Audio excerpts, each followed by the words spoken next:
বিশ্ব রাজনীতিতে যখন একের পর এক সংঘাত, অস্থিরতা ও কূটনৈতিক উত্তেজনা বাড়ছে, তখন নতুন করে আলোচনায় এসেছে চীনের পারমাণবিক অস্ত্র ভান্ডার।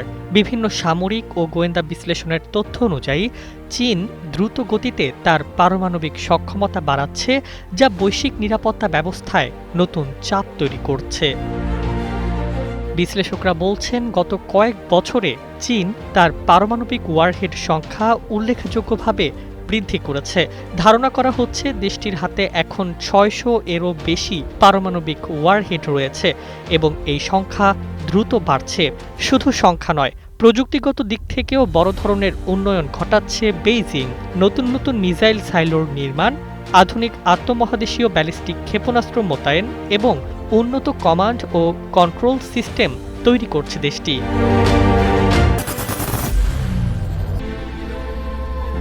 I am Ox.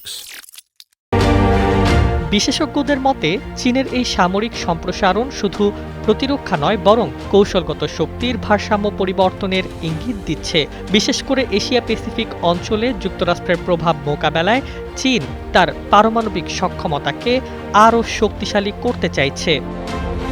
এদিকে ওয়াশিংটনের জন্য বিষয়টি নতুন করে উদ্বেগের কারণ হয়ে দাঁড়িয়েছে। মার্কিন সামরিক মহল মনে করছে, চীনের এই দ্রুতগতির পারমাণবিক সম্প্রসারণ ভবিষ্যতে যুক্তরাষ্ট্রের নিরাপত্তা কৌশলে বড় চ্যালেঞ্জ তৈরি করতে পারে।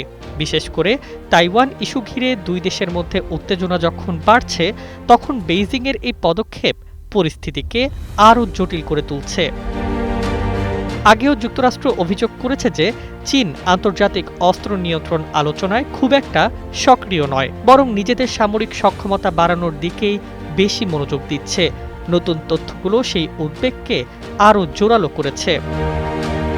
বিশ্লেষকদের মতে বর্তমান বৈশ্বিক পরিস্থিতি, মধ্যপ্রাচ্যের অস্থিরতা, ইউরোপে যুদ্ধ পরিস্থিতি এবং বড় শক্তিগুলোর মধ্যে আস্থার সংকট সব মিলিয়ে পারমাণবিক প্রতিযোগিতাকে আবারও সামনে নিয়ে এসেছে। চীনের এই পদক্ষেপ সে প্রতিযোগিতাকে আরও তীব্র করতে পারে।